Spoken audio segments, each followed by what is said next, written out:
Welcome. Thank you all for braving the elements out there to join us this afternoon. I appreciate that. My name is Sarah Blumenfeld. I'm the Development and Program Director for the Lafayette Library and Learning Center Foundation. Today's speaker has gotten me thinking about the history of our community. Lafayette is celebrating its 175th year of its local history, and next year the Lafayette Library will celebrate its 15th year that we've been a library and learning center here in this location. When we tell our story, it's not so much about the books on the shelves, but it's about the people that come here in our community. This is such a welcoming place, and I'm really glad to see so many familiar faces out there today.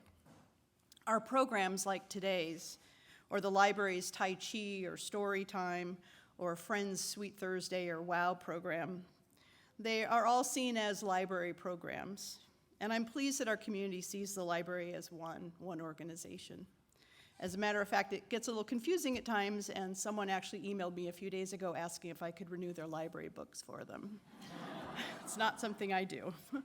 I work for the Lafayette Library Foundation, and it's the foundation that carries the responsibility of raising over 50% of the money that keeps this library operating every day. And we do that each year thanks to the generous support of you, our community of supporters. So thank you for supporting the library whenever possible. Before we begin, I want to remind everyone about turning off your cell phones. Arinda Books is here. They're out front, and they have copies of Writing Themselves into History, and Kim has graciously agreed to sign some books for us if you care to purchase a copy of the book. Arinda Books has been a really generous partner for us, and I want to thank their team for being here at all of our programs. So our guest speaker tonight this afternoon is Kim Bancroft. She describes herself as a longtime teacher, an editor, and a writer. She earned her BA in English from Stanford and an MA in English from Stanford State University and a doctorate, in education at UC Berkeley. She's taught in high school and community colleges in the Bay Area, a university in Mexico, and at Sacramento State. In 2014, Kim edited the 1890 autobiography of her great-grandfather, Hubert Howe Bancroft, founder of the Bancroft Library at UC Berkeley. Her edited version, titled Literary Industries, Chasing the Vanishing West, was published by Heyday Books. She also wrote a biography of Heyday Books founder Malcolm Margolin. Today, she's here to share her new book, Writing Themselves into History, Emily and Matilda Bancroft in Journals and Letters. Please welcome Kim Bancroft.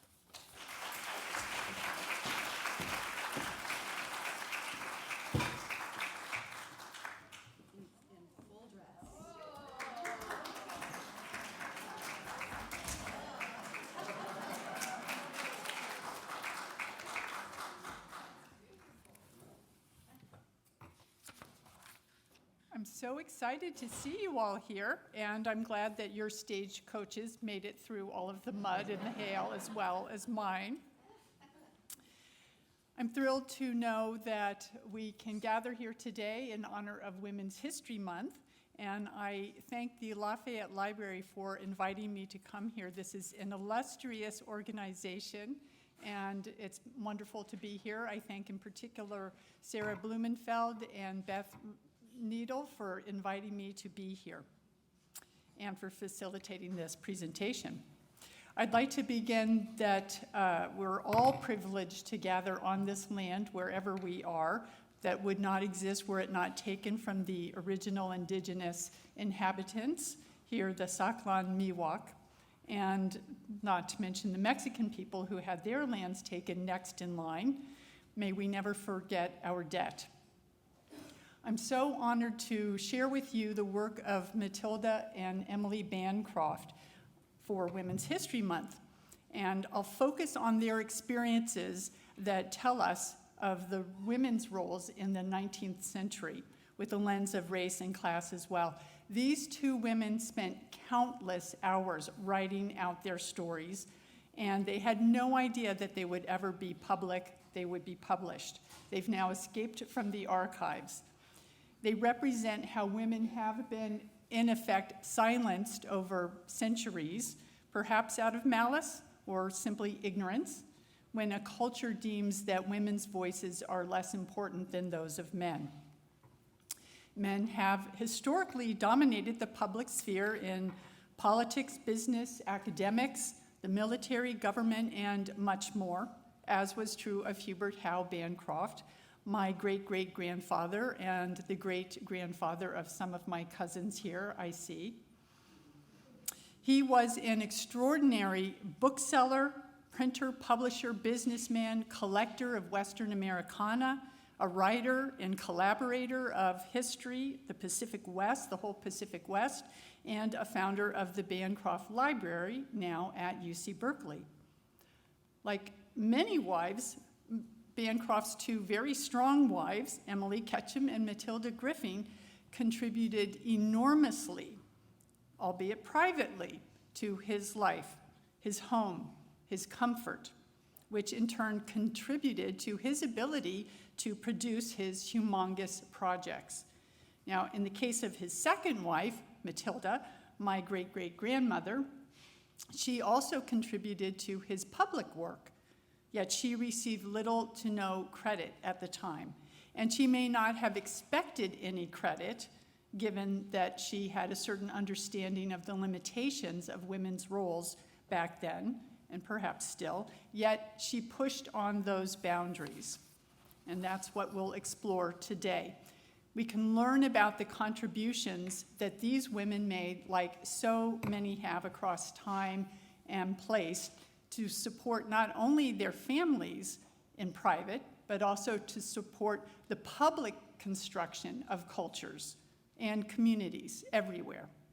What do we learn from these writers about the possibilities for and limitations on the lives of intellectual women in the late 19th century?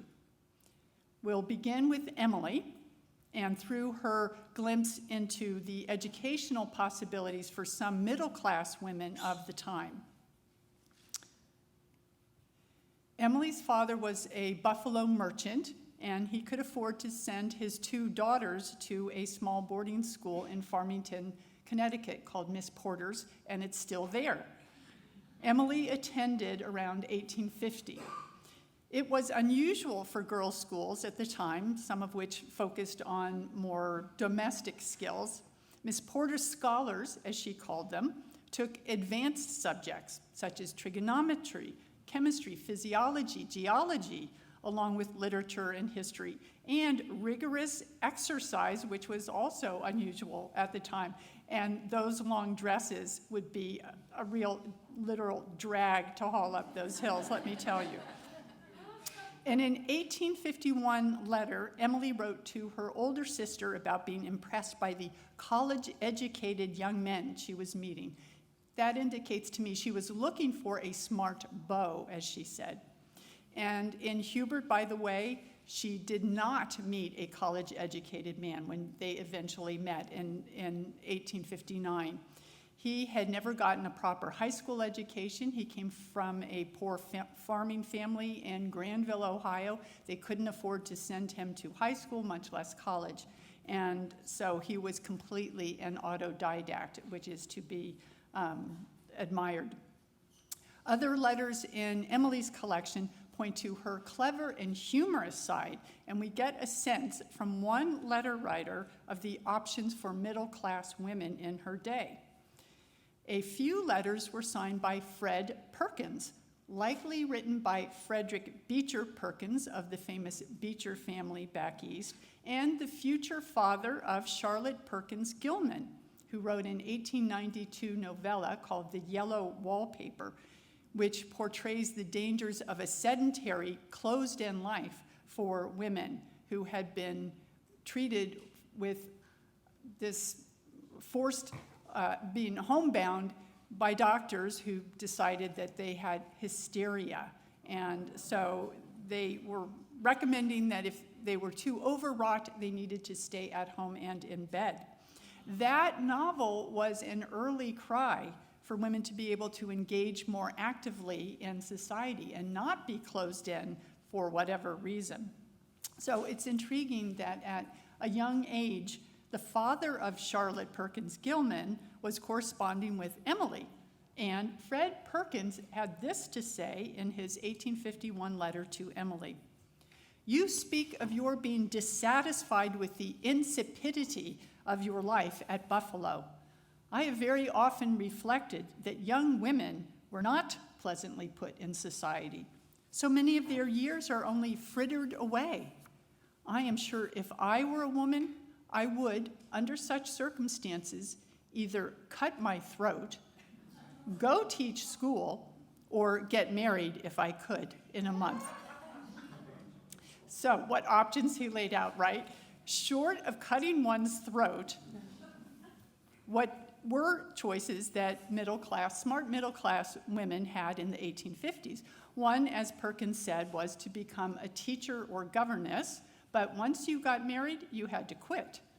2, end up a spinster, often living with relatives to take care of them. Or 3, as Perkins suggested, get married.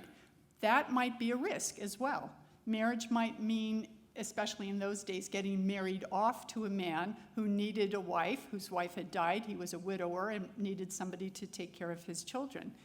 In some cases, men out west were actually sending back east for mail order brides. Women arrived sight unseen, and you never know what you're going to get in those conditions. So marriage for convenience, not for love, was common.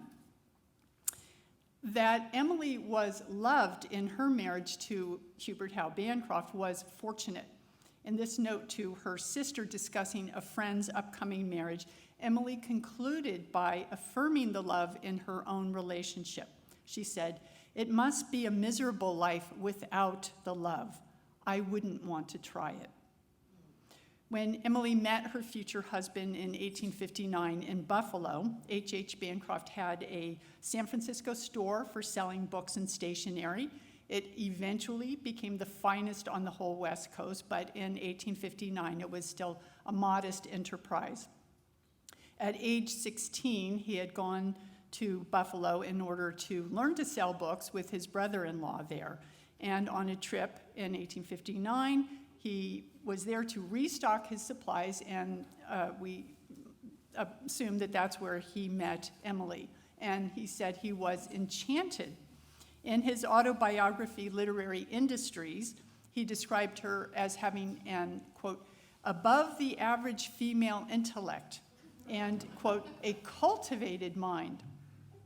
He sought intelligence in his partner, and Emily was indeed smart and single at age 25, which would mean that you were already an old maid in some people's eyes. But she got the chance to marry this intellectual and successful bookseller 3,000 miles away in the still new city of San Francisco, and leaving behind her beloved family in Buffalo. Perhaps never to see them again, given the risks of travel and pioneer life in the West. Many never came back. And to emphasize that, getting to San Francisco from New York took 6 weeks in those days if you were taking this route as opposed to going across the country in a wagon. You would go down one coast, the blue route, by steamer, cross over the Isthmus of Panama by canoe and rail, and that was advanced because it used to be by canoe and mule. And then go up the other coast in a separate steamer. Again, 6 weeks. And that Emily chose to leave her family and make this journey over and over again over the next 10 years says something about her spirit of adventure. Here you see some of her letters bound. There was one set bound to her parents and another set bound that she had written to her sister at UC San Diego Special Collections. She communicated prodigiously about her life, her new life on the West Coast. And archivist that H.H. Bancroft was, of course, he ultimately ensured that her letters were saved, which is wonderful. Her marriage turned out to be fortuitous, but for women, marriage usually meant adapting to a man's needs and way of life. For example, Emily wrote of her new city of San Francisco, "I think it is too cold to be truly delightful, even during the pleasant winter. I would wish myself out of it if my husband did not like it so. But you must not think me dissatisfied. I thought it was interesting that she was going to take the high road, another sign of her strength. Emily also acknowledged the nuanced hardships that marriage could mean when so far away from one's support network back home. In 1864, she reported on Hubert's sister's wedding that took place at their home. Often weddings took place in homes, not in churches. There is something very sad about a wedding to me. It is a great change, and no one knows what is before them. Now, this is the only photo that exists of Emily, and here with her daughter, her baby daughter, Kate. Women's roles at the time featured motherhood, of course, and in reading Emily's letters, we get a sense of how much she adored being a mother and adored her child.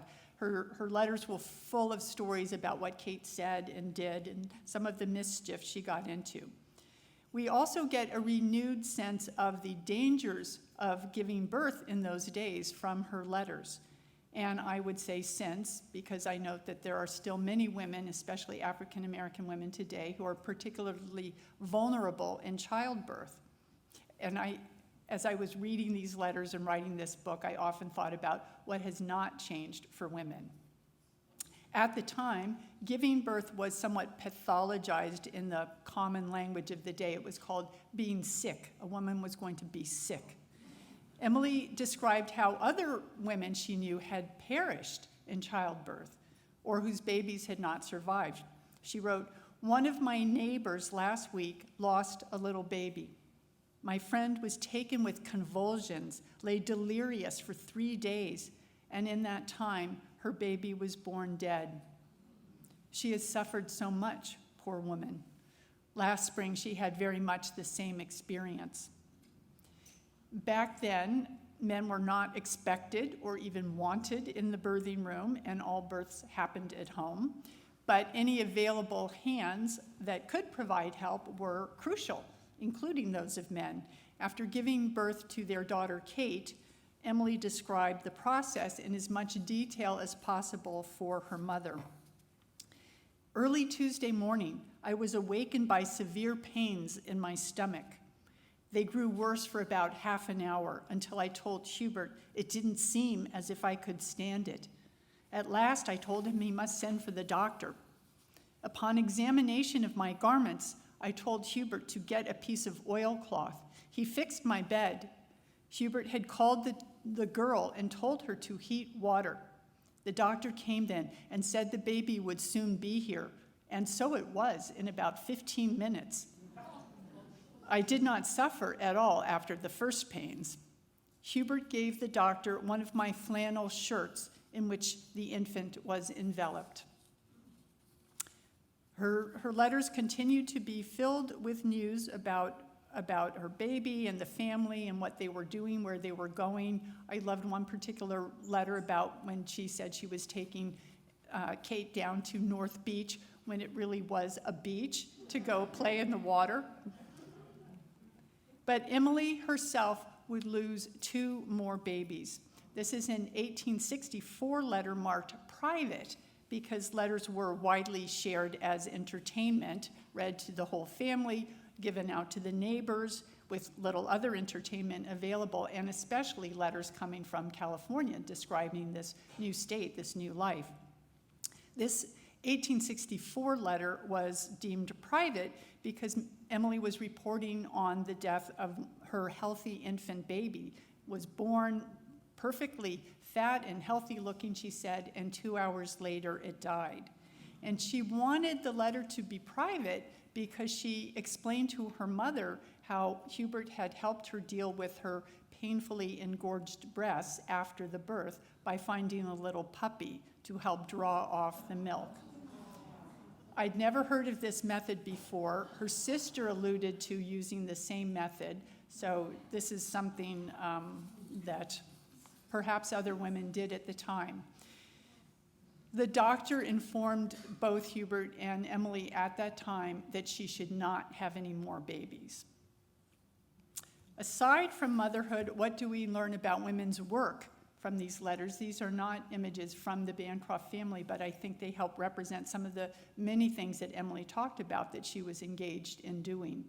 And in the photo there on the left, you get a sense of perhaps the woman of the house, the wife of the house, more finely dressed, helping with the laundry that the serving girl would be doing at that time.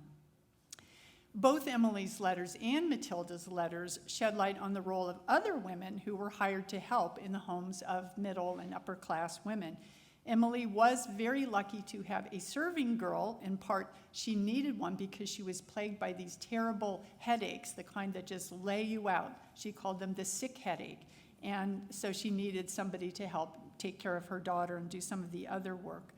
The women Emily hired were mostly working class of various ethnic groups, including Irish women, both Protestant and Catholic, and I must say she didn't like the Irish Catholic women very much, and African American women, including a woman named Adelaide, who she had great affection for. Matilda, in her time, later hired more middle-class women who were educated to be governesses, especially those who were French and German and would help teach those languages to their children. As is typical for many who are served, they don't necessarily see into the lives of those who are serving. So Emily wrote affectionately about Adelaide, the African-American woman who was in their employ for well over a year, the longest. But she doesn't tell us very much about Adelaide's private life, who she really was, what she thought and felt. She described Adelaide as an angel in her times of distress with the sick headache. She was expected to spend each night at her employer's home and often didn't go home for a few weeks at a time to her own husband. So we learn a little bit about that, but we don't learn very much about how Adelaide felt about her own life and what she might have been struggling with, causing her a kind of invisibility. With or without help, the wife of the house had her own many tasks to do. And here's how Emily described a typical Monday. This is a busy day with us, as with all housekeepers, I suppose. I mended the clothes for the wash this morning and worked on a pair of pantaloons for Hubert. Picked up and cleaned up generally, read my chapter, and came down to make us all lunch. Often Hubert would come home, and sometimes one of the nephews who worked with him or another man from the store would come, and she would have lunch fixed for everybody. Emily reported how much she enjoyed fixing these meals and included what they were eating, and she loved working in a garden when they had one, when they were in the rural countryside of Alameda and Oakland. She was also a scheme seamstress and worked without a machine in the early 1860s until sewing machines were more available. She reported on the hours spent creating and repairing clothing for the whole household. Now, this image shows Russian Hill in San Francisco in 1855, a few years before Emily arrived. Note the dunes. And I beg you to remember what it's like to have a long skirt, dress, perhaps dragging up those hills. Early in her life in San Francisco, Emily sent home a letter disparaging how women there seemed, quote, so dragged and tired out. I believe it is the hills. They are very tiresome. You can't go anywhere here without toiling up a steep hill somewhere. And when a lady returns from a trip downtown, she is tired most to death. Now, again, if you're hauling these kinds of long skirts up and down and you've got no nice sidewalks and it's muddy on days like this, there would be repairs required. And you get a sense of how much time might have been spent for women sewing on their family's clothing. Fortunately for Emily, in 1865, Hubert bought her a sewing machine, which was still a newly available machine at the time, but it greatly enhanced her creative capacity, and she wrote about how much she appreciated that. Women were, and perhaps still are, the angels of the house. even working class women who went off to work in other people's homes or in factories or in mills. Women were expected to make the home a sanctuary of cleanliness, nurturance, security. Here is Emily's sweet description from 1865 of preparing for her husband's arrival home. Evening, I hear the cars which are to bring my beloved husband. The lamp is lighted and the fire burning in my room, and his slippers are waiting. Emily was participating in the cult of domesticity, which promoted women as the angel of the house in the service to their families. And by the way, when she says she's expecting the cars to come, those are the big wagons, the omnibus drawn by horses at that time coming up the street. There were no cars in the 1860s. Some mid-19th century innovations made their way into Emily's reports and indicate how these changes affected women's lives at the time, things that we take for granted today, like the sewing machine or water available in the kitchen for cooking and washing. The steady, strong light offered by a kerosene lamp. She loved these. She wrote 3 times, "I love my new kerosene lamp." Writing in the darker hours. How about this? Closets. Increased storage built into a room via closets that were more commodious than a wardrobe, and particularly useful for women who were in charge of putting away the family belongings. These innovations helped women greatly. Other changes were just bizarre to Emily. She remarked on seeing a woman in pantaloons for the first time. Neither Emily nor Matilda overtly proclaimed what we now call feminist ideas, already circulating in the mid and late 19th century, seeking equal rights for women. But we can imagine how their strength and determination were perhaps influenced by some of the feminist ideas that filtered through books like The Mill on the Floss by George Eliot, a book that Emily spoke of reading. It was an 1860 novel, and it did criticize limitations put on girls. Complains young Maggie in this book to her brother, "You are a man, Tom, and have power and can do something in the world." Tom replies, "Well, then if you can do nothing, submit to those who can." Oh, Tom. Emily herself had to submit in a different way. Early in her life, she developed kidney disease and died in December 1869. She was to give birth the following February, and remember, the doctor said she should not get pregnant again. An endocrinologist, Dr. Ryan Lal of Stanford, followed the forensic trail laid out in Emily's letters. He surmised that she likely had untreated diabetes, which contributed to her death. She had often written home about having the sick headache and how it was brought on by prepared or natural sugars that she was eating, and so that was part of the trail that Dr. Lal followed. He also noticed from this photo, which I had not, that she had a goiter, so she probably had thyroid problems as well. And there was one letter where she wrote that she didn't want any photographs taken of her, and it may be because she found herself unattractive because of this goiter. In her last letters to her family, Emily wrote of having great fatigue, of wasting away, of the loss of her eyesight. She couldn't sew anymore, all signs of demise from diabetes. So again, having a baby would add to her distress and poor health.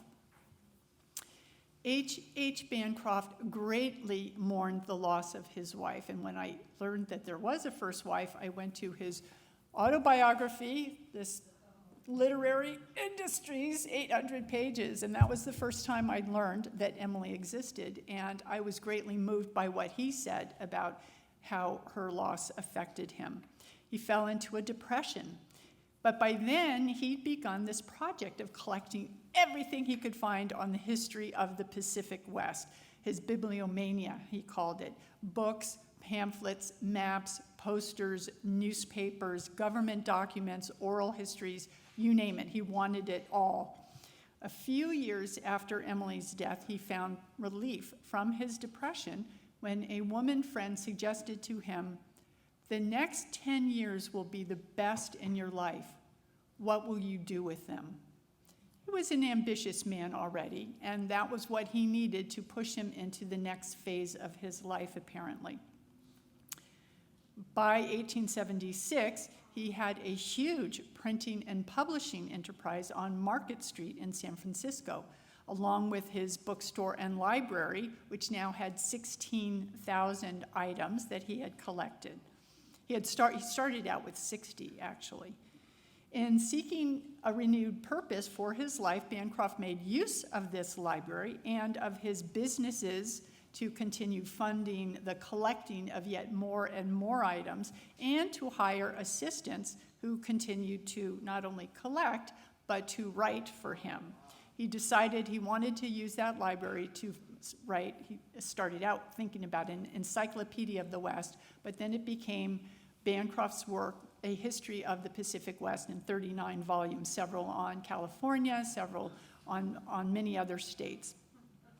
Now, to return to the roles of the women in his life and beyond, in his 1890 autobiography, Bancroft described his library and history project as the men on the fifth floor. So here's a really fabulous cutaway of his business. And that narrow floor at the very top was where his library was and where all of the men on the fifth floor were working. He called it the men on the fifth floor because he refused on principle to hire women. He said of women as professional writers, "Hard work, the hardest of work, is not for frail and tender woman. Constant pressure on the brain, constant tension of the sinews is not for women." And it is hard work, but there were and are many women who could handle it, including this one woman, Frances Fuller Victor, a woman that Bancroft did hire. She was an experienced journalist from Oregon, and she essentially wrote the volume on Oregon history. He was very fortunate to have her contributions to his works, and that he accepted this woman as a professional writer in his library, despite his prejudices, highlights his contradictions. Following Emily's death, Bancroft at first refused to marry again, but along came Matilda Griffing.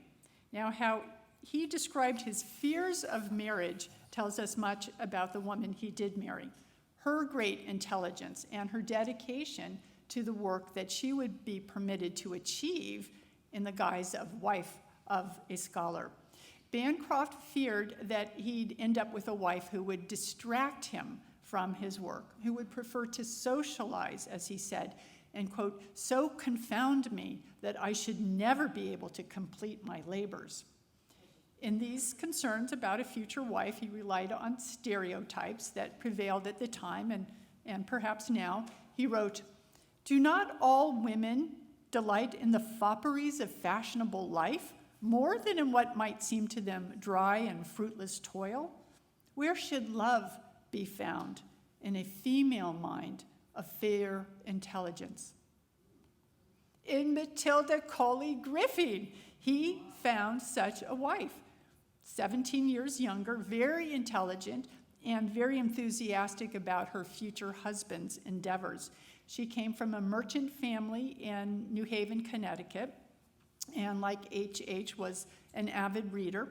Her stories showed how engaged she became in his intellectual life, in her intellectual life, in as many ways as possible as writer, oral historian, teacher, traveler, and businesswoman.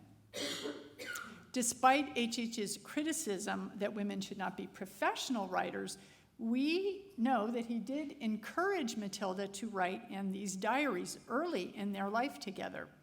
We see how eagerly he helped guide Matilda in her new role as observer and scribe.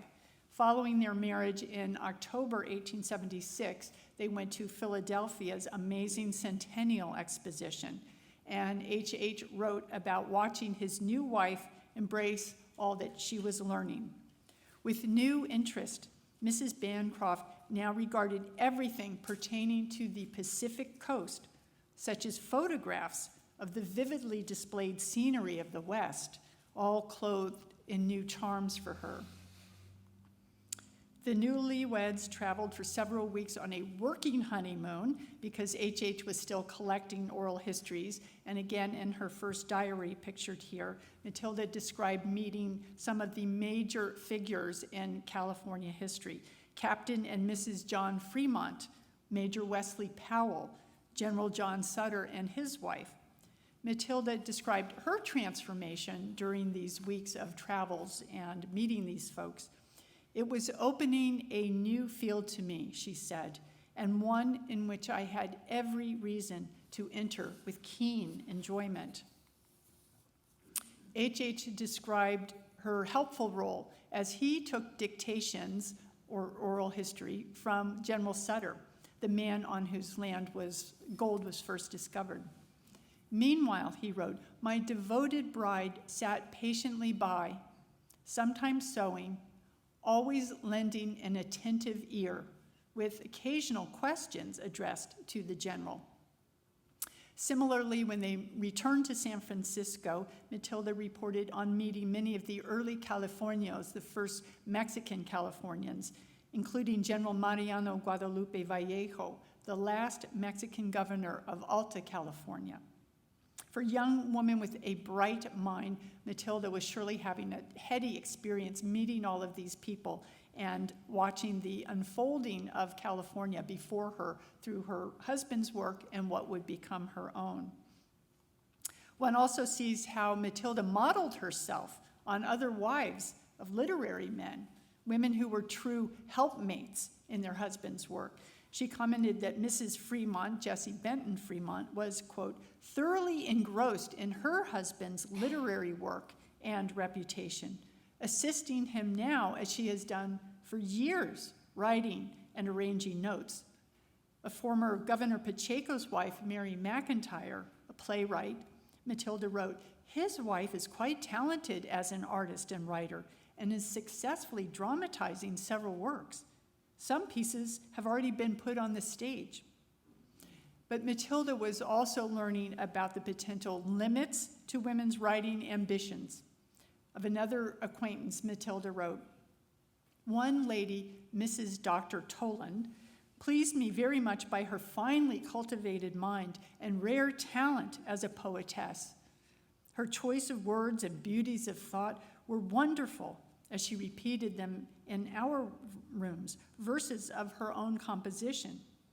However, her fear that a publication of her poems would possibly receive severe criticism and expose her to unpleasant notoriety have hindered her from any such undertaking." So she learned that for some women, especially, exposing themselves to negative criticism could be worse, perhaps, than for a man, and especially of that class. Early in their marriage, H.H. taught his wife how to participate in editing his writing. Matilda wrote of enjoying that work very much. And as they worked together, he was also learning from her the value of women's intellectual work. He wrote in his autobiography, "On the hotel porches used to sit the feathery-brained women of fashion from the city. They would sit there and cackle all morning and all evening while we were at our work. I never before so realized the advantage to woman of ennobling occupation. Why should she be the vain and trifling thing intellectually that she generally is?" That's infuriating, really. He was full of contradictions. He admitted that women could be ennobled by occupation and education and enjoyed when his wife was participating, but he never even sent his 2 daughters to college later in their lives. A year later, in April 1878, Matilda left behind her 8-month-old baby, Paul, for 2 months with her in-laws in order to join H.H. on a trip to the Northwest as part of his collecting mission. She elegantly described the many places where they traveled and the people they met, again, expanding her world in many ways. H.H. used some of her descriptions in his books, again, not crediting her at the time. These experiences included in Victoria meeting Lady Amelia Douglas, the Cree wife of the former governor of Vancouver. Matilda learned about the different ways that these native women, many of them, had intermarried with the European trappers and merchants and became integrated into the upper echelons of Canadian society. Another role Matilda was eager to play was oral historian. On Vancouver Island, she witnessed her husband and several of his assistants taking dictations, these oral histories, what we now have available at the Bancroft Library. She wrote, "I craved as a favor that I might take dictations, so have begun with Reverend John Good. He has worked at it with wonderful assiduity. For 5 days or parts of days, I have written as fast as he would dictate." And these experiences that Reverend Good told her are quite fascinating to read. His stories told Matilda about the lives of what happened with the native peoples there on what became Vancouver Island and the terrible effects of colonization, disease, the violence that had been heaped upon them and their lands. One wonders how she might have had her own mind opened by learning about those experiences.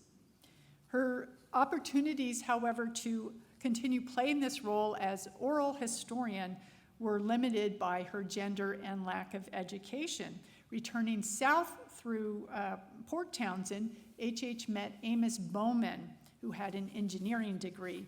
Matilda admitted, "He is quite a scientific man and feels greatly interested in the subject that Mr. Bancroft is engaged upon. The consequence of this arrangement is that I am thrown out of my employment, and so am devoting myself to reading Daniel Deronda and walking more."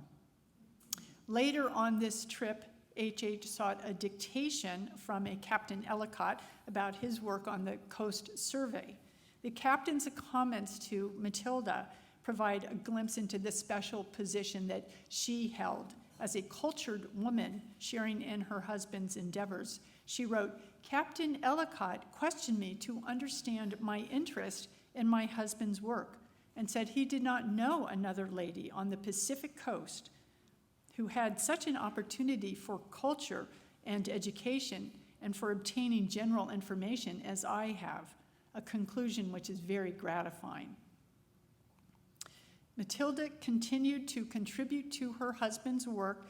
However, by 1878, she was pregnant with their second child, so her efforts increasingly focused on raising their 4 children, and they were in birth order: Paul, Griffing, Philip, and Lucy.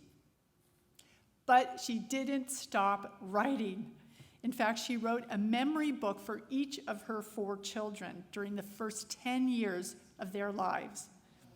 That meant writing these books, you can see how close in age these children are, writing them simultaneously for several years, and they amounted to hundreds of pages. And I dare not ask how many of you have done such work for your children or even for ourselves, right? Here's a page from Philip's book.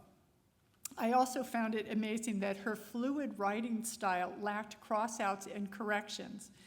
In these diaries, Matilda captured the trials and joys of late 19th century motherhood in the context of her husband's scholarly activities, often talking about where they were traveling to because Papa was trying to get more stories or learn whatever documents he could get from Colorado and Utah and all of the places they traveled. I'll focus a little here, though, on how Matilda shed light on gender roles in relation to her 3 sons and 1 daughter, Lucy. Among his children, H.H. Bancroft's chauvinistic attitudes prevailed. Matilda noted that he clearly preferred boys over girls. She wrote in the opening pages of Lucy's book, "While each boy was gladly welcomed, at heart I was not satisfied till la petite filled my cup to overflowing. I think Papa perhaps places undue appreciation on boys, and our little one must grow into his heart and so wind herself into his love that he will wonder how he ever could think slightingly of girls. Bancroft was like other men of his time when power and property was passed off to sons, not daughters, and I would say it's probably true in many places today, lest we not forget what goes on in Iran and Afghanistan. By age 5, Lucy must have recognized that her father preferred boys, so she decided to become one. Matilda wrote, "Lucy wished she could have her curls cut off, so I had her hair cut short, as tight to her head as was possible without shaving it. She was so anxious to be a boy.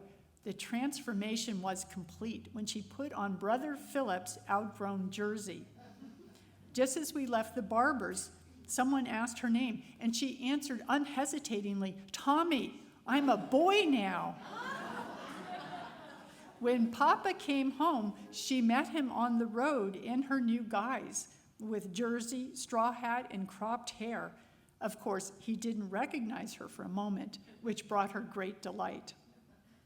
How interesting that Matilda indulged her daughter in this gender-bending experiment in the 1880s.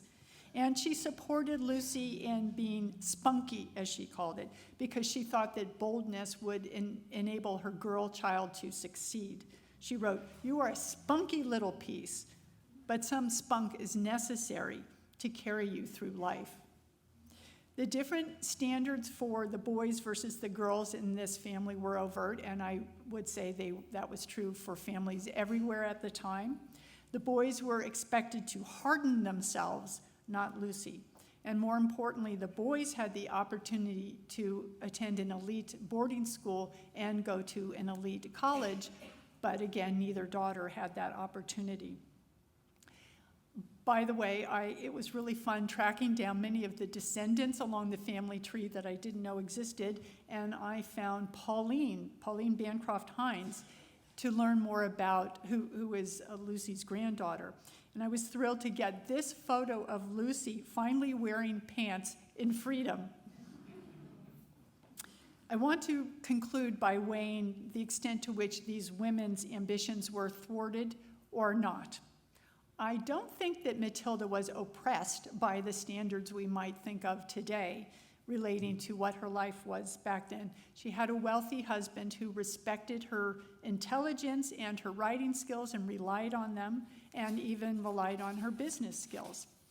But it is intriguing to wonder what Matilda might have accomplished had she been married to a man who had given her even more free rein. Imagine H.H. Bancroft introducing his wife as, "This is Matilda, my wife, also a historian." Here's another way Matilda pushed on boundaries.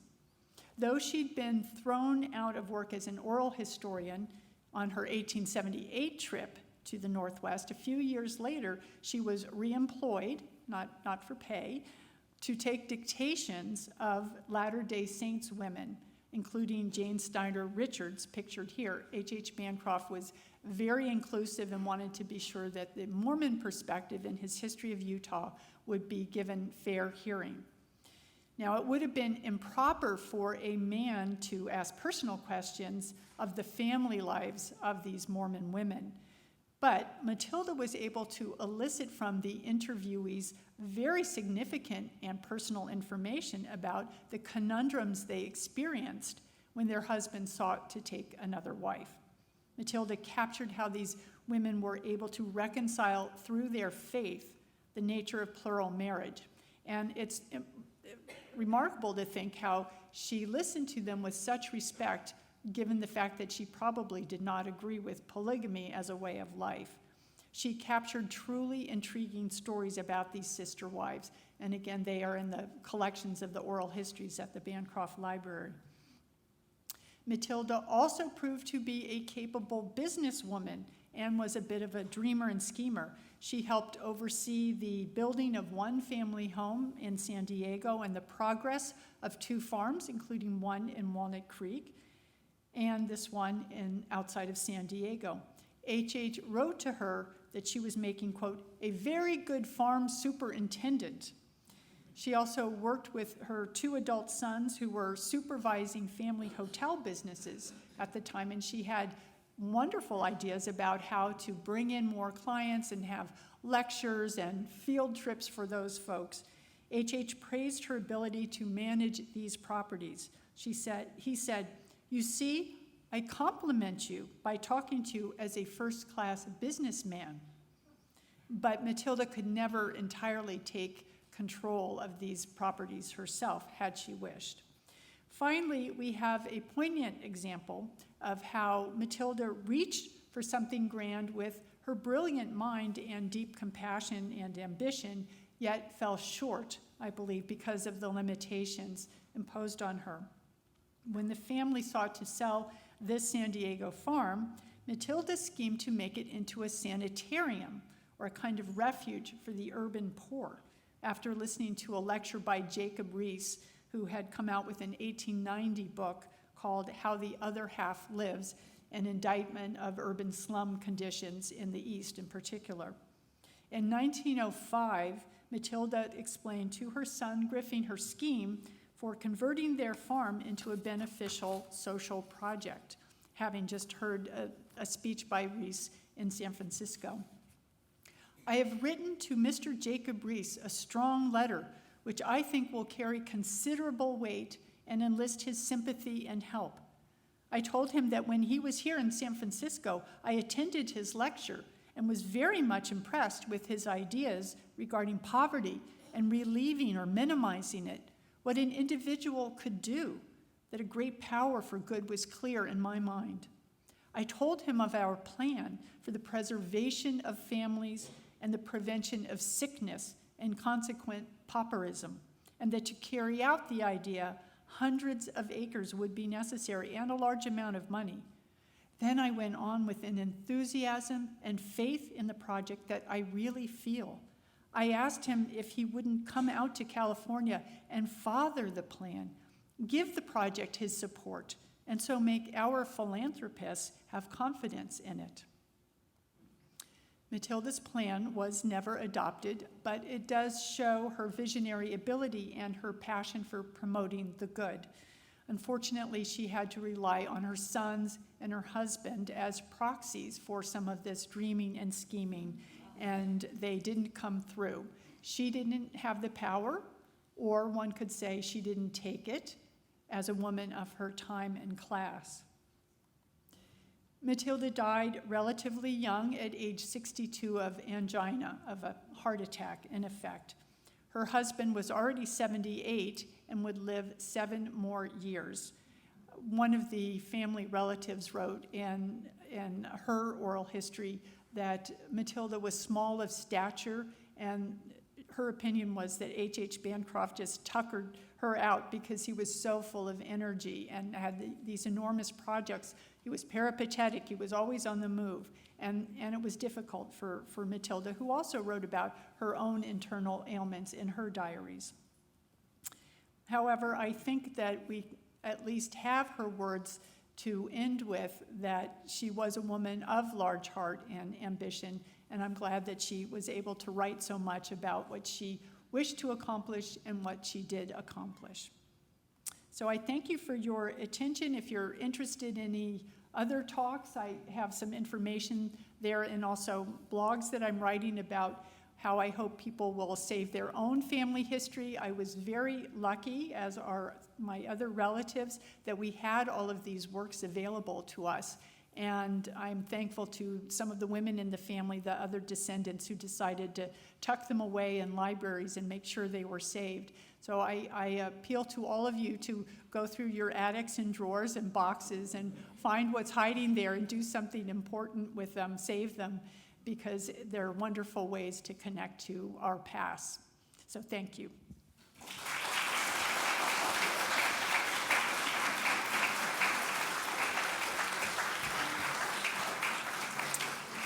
And there's time for questions, I believe. We do have a little time for some questions, and I have a microphone I'll bring around so everyone can hear your questions. Hold on.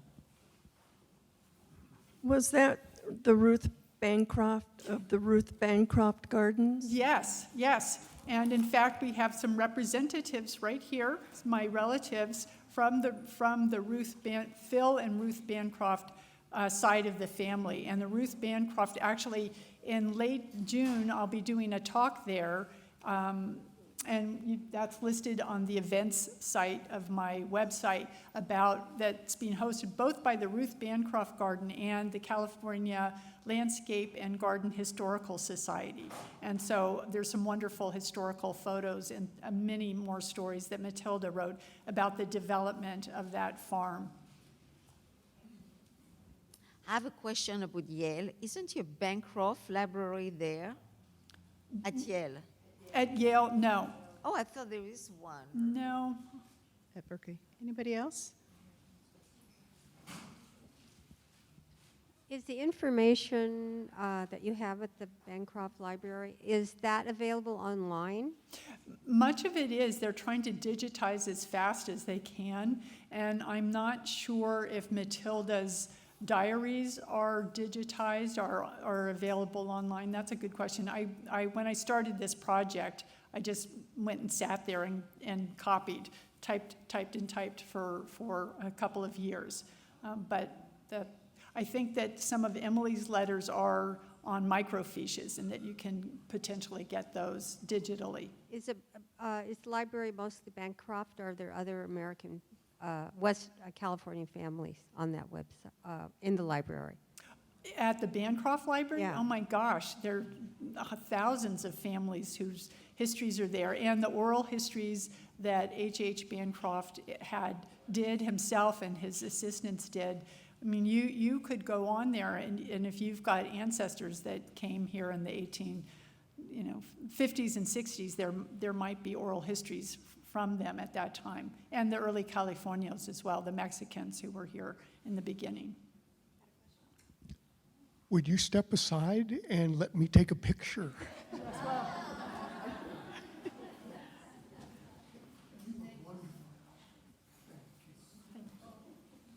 First of all, I think this treasure trove that you came upon, when did you first learn about all of these letters and diaries?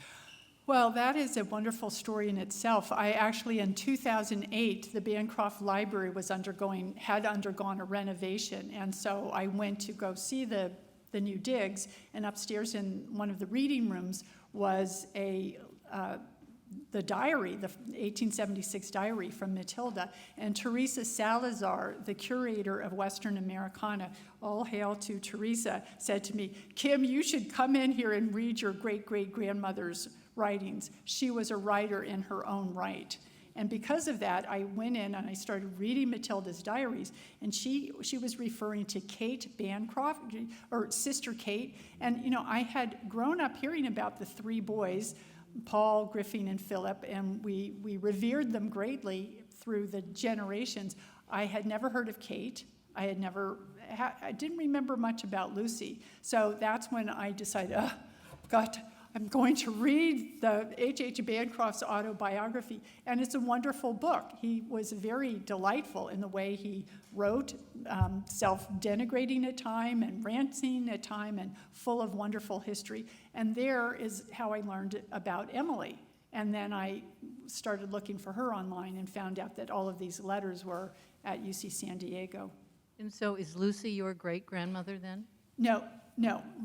Paul is my great-grandfather. So of Matilda's 4 children, Paul was the first son, and Paul turned out to be Paul Sr., Paul Jr., Paul III, and I'm one of those descendants. So then the Ruth Bancroft folks over here are cousins? Yes, they are cousins, and they are the descendants of Philip, who was the 3rd son. Thank you, really. So few people don't even know the names of their great-grandparents or two. Yes, I know. It's astounding that not only do I have the names, but I also have all of these writings available. Astonishing. Yes.